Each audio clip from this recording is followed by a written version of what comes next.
Now the last two videos that you've seen were all about factoring these trinomials. Alright, so we had some type of trinomial and you had to factor it. And I talked to you about factoring it using the method that Mr. Rosa taught me. So now we're going to get into where we have to solve these trinomials. And when you're solving it, again, you can still use the method that Mr. Rosa showed me. Okay, so again, you'll hear it referred to as the Rosa method, in honor of Mr. Rosa. So, solving this thing. Hit pause. You've done these problems a couple of days now. You try it. When you're done, when you get down to the point where you have two binomials equal to 0, set each binomial equal to 0, solve for x. Okay? You've done these types of problems. Now I'm just putting more and more together. Alright, so hit pause, you give it a try. Alright, so hopefully you were successful. Let's go through it together. So we have, remember the pattern, 2x, and again, 2x, you write that 2x down again, and then all divided by 2. This tells me the signs are different, so one is plus, one is minus, and then I don't want to forget to make it equal to 0. I almost forgot. Alright, 2 times 35. Alright, remember the first number times the last number. Alright, so I don't care that it's negative, I just want to multiply two numbers together. So 2 times 35 gives me 70. Now, as we spoke before, if you need to, get your calculator out. And remember, you're just going through and you're writing the factors out. So 1 times 70, 2 times 35. And again, if you don't remember, 70 divided by 2 equals 35. Alright, so that's what you're trying to do. 3 won't work, 4 won't work, 5 times 14, and then 7 times 10.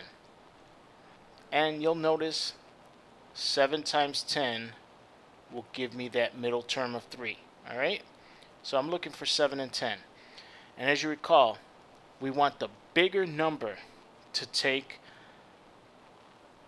that sign. We want it to go with that sign. So the bigger number 10 has to go with that negative. So I'm going to put that bigger number right there. Alright. 10 goes there, 7 goes there. And just like Mr. Rosa showed me, we want to isolate. I'm looking at all three of these terms. Is there anything besides 1 that I can divide out? No. So I'm going to take this 2 and slide it over. Alright, so I'm sliding that 2 over here. Sliding that 2 over. Now I'm going to look at this binomial, and I'm looking at each one of these numbers again. 2, 10, and 2. Is there something that can go into all three of those? Yes, I can divide each one of those by 2.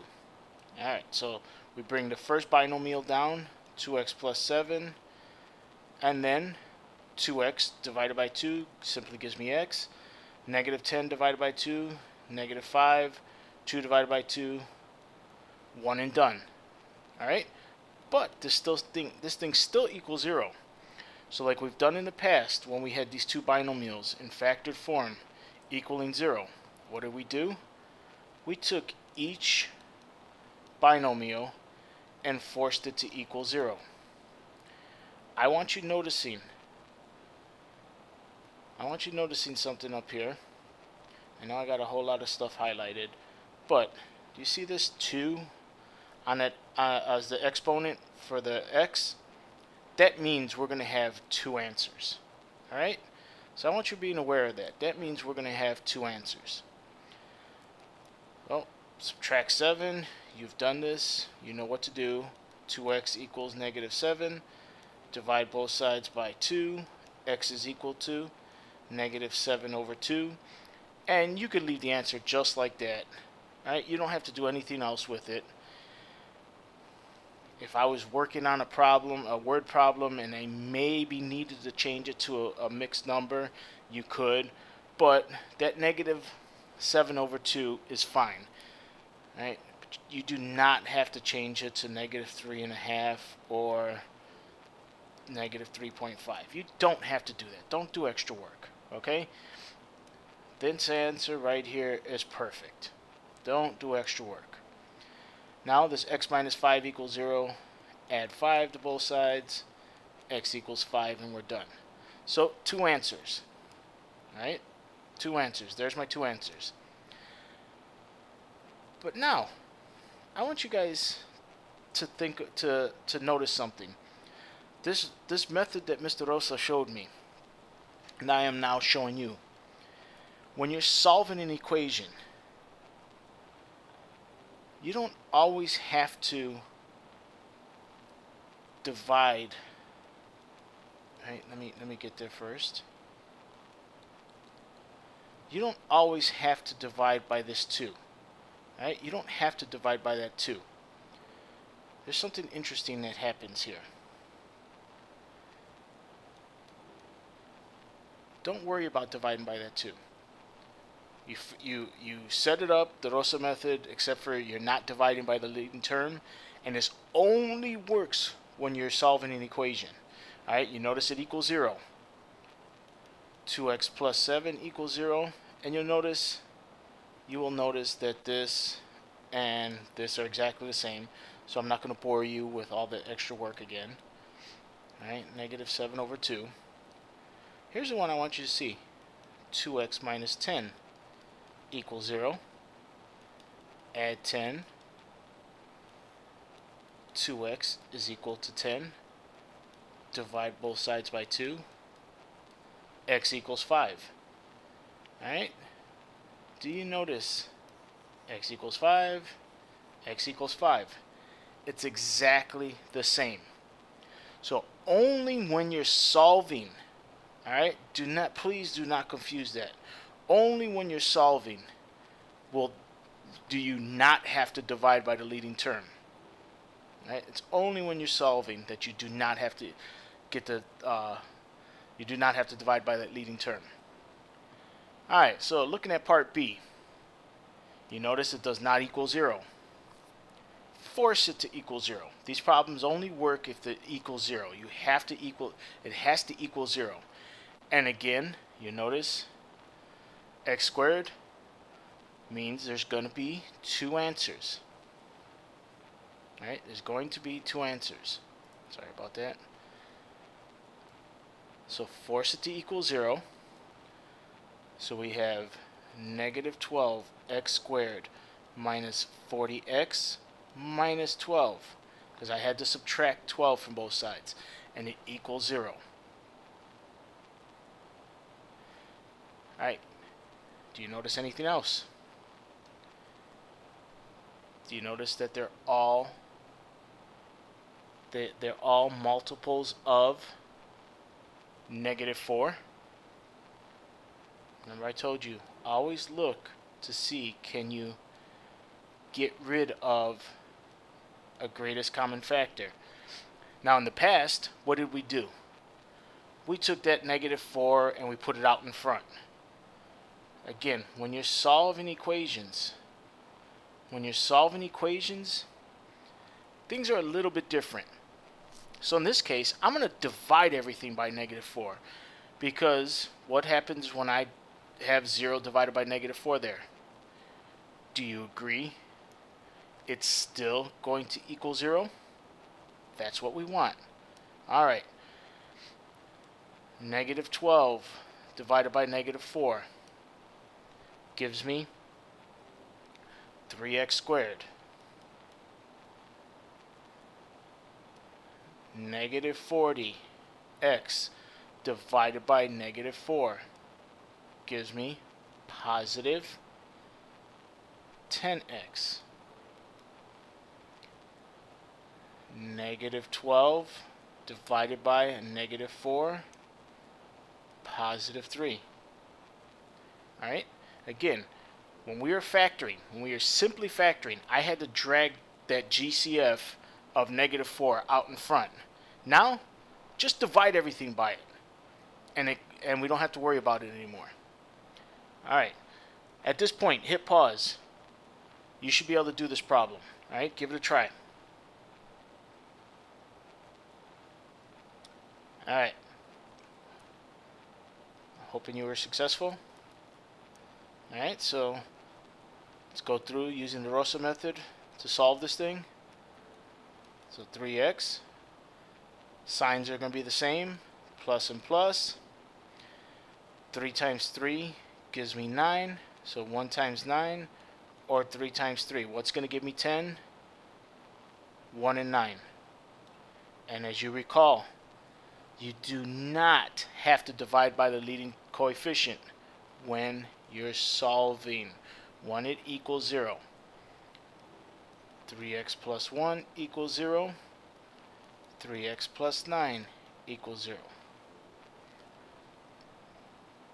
Alright, solve both of those. If you got stuck the first time, solve both of these. Subtract 1. 3x equals negative 1. Divide by 3, x equals negative 1/3. Now I know there's a lot of you that you don't need to do all those in between steps. That's fine. Subtract 9 from both sides. 3x is equal to negative 9. Divide both sides by 3.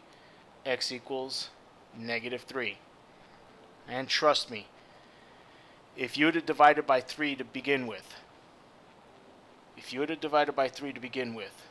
this right here would have been x plus 3.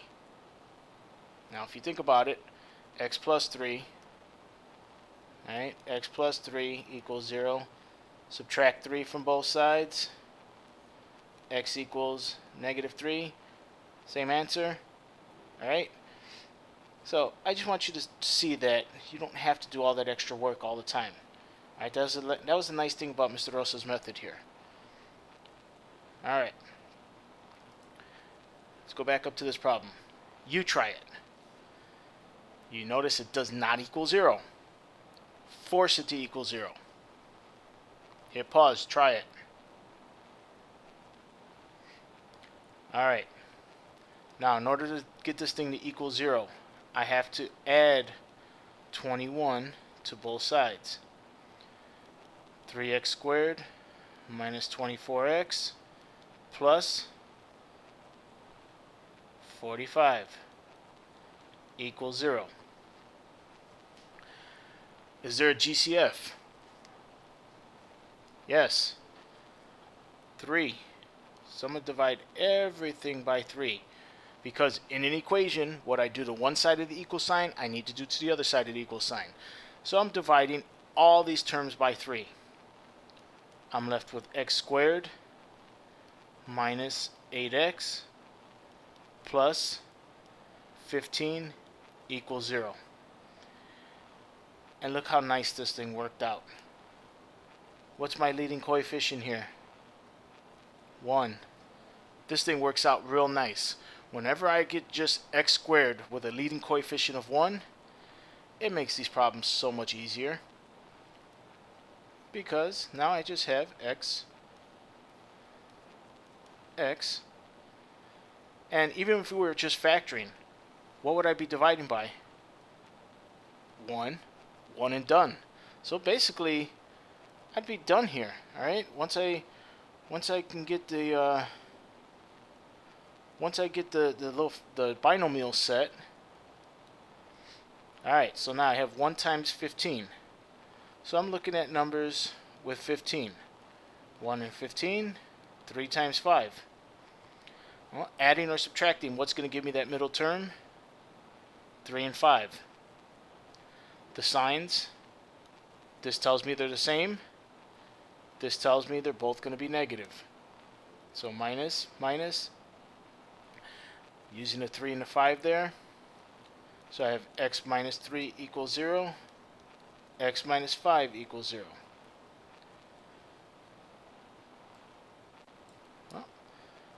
Add 3 to both sides. X equals 3. Add 5. X equals 5. Alright, so I'm hoping that you're getting a little bit better at this. Now let's come down to a word problem. The length of a rectangular park is 2 miles longer than twice the width. What in the world does that mean? Alright, let's look at this. Here's length. Here's my width. Alright, length and width. The length of the rectangular park is 2 miles longer than twice the width. Well, do I know what the width is? Of course not. But what do I know about the length? It says it's 2 miles longer, so plus 2, than twice the width. I have no idea what the width is. No clue. But they did give me some information about the length. Alright? So one more time. Let me highlight it so hopefully I can, this will help you out. 2 miles longer, plus 2, then twice the width, 2 times the width. Alright, so I'm hoping that highlighting stuff helps you out.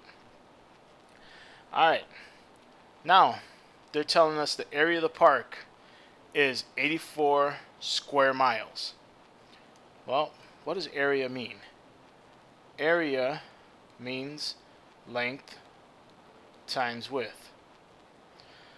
So the length of this thing times the width is going to give me 84 square miles. So the area is 84 square miles. We have to figure out what is the width. They don't care about the length. They want to know what's the width. Okay? So let me clean this up a little bit. Get rid of some of this mess. Alright. Well, what do we know? The length times the width. Well, length is 2w plus 2 times the width is just w. Right? I don't know anything else. But I do know it's equal to 84. 84 square miles. Distribute. 2w squared plus 2w is equal to 84. What do we say? This thing has to equal 0. So I'm going to subtract 84 from both sides. So I have 2w squared plus 2w minus 84 equals 0. Alright. Sorry. Get a little carried away there. What do you notice? Look at all these numbers. They're all multiples of 2. So I'm going to divide, I apologize. We're going to divide everything by 2. Everything by 2. W squared plus w minus 42 equals 0. Alright. Well, start factoring. Again, you notice our leading term, our leading coefficient is 1. 1 and done. Alright, makes it nice. WW. What does that tell us? Good. Tells us the signs are different. Alright. So 42. So here we go. 42. This is one of those pain in the butt numbers. Because there's a lot of factors. 1 times 42. 2 times 21. Does 3 work?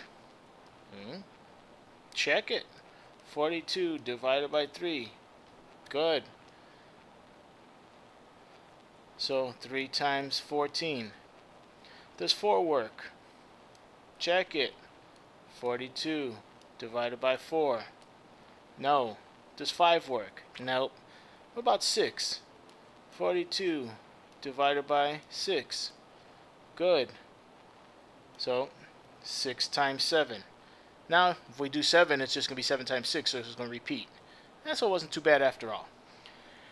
Adding or subtracting. What's going to give me a coefficient of 1?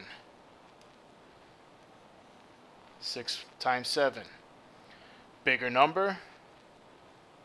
Takes that sign, takes that middle sign, remember?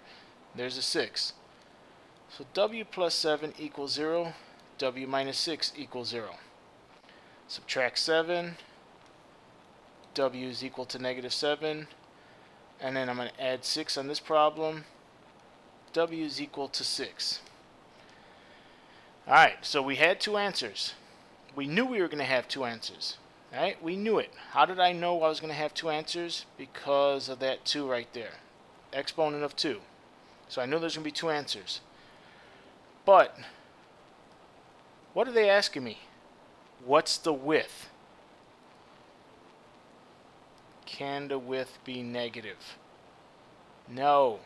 Remember, distance should be positive. In these types of problems, distance should be positive. So, that answer is not going to help me. Alright. So the width is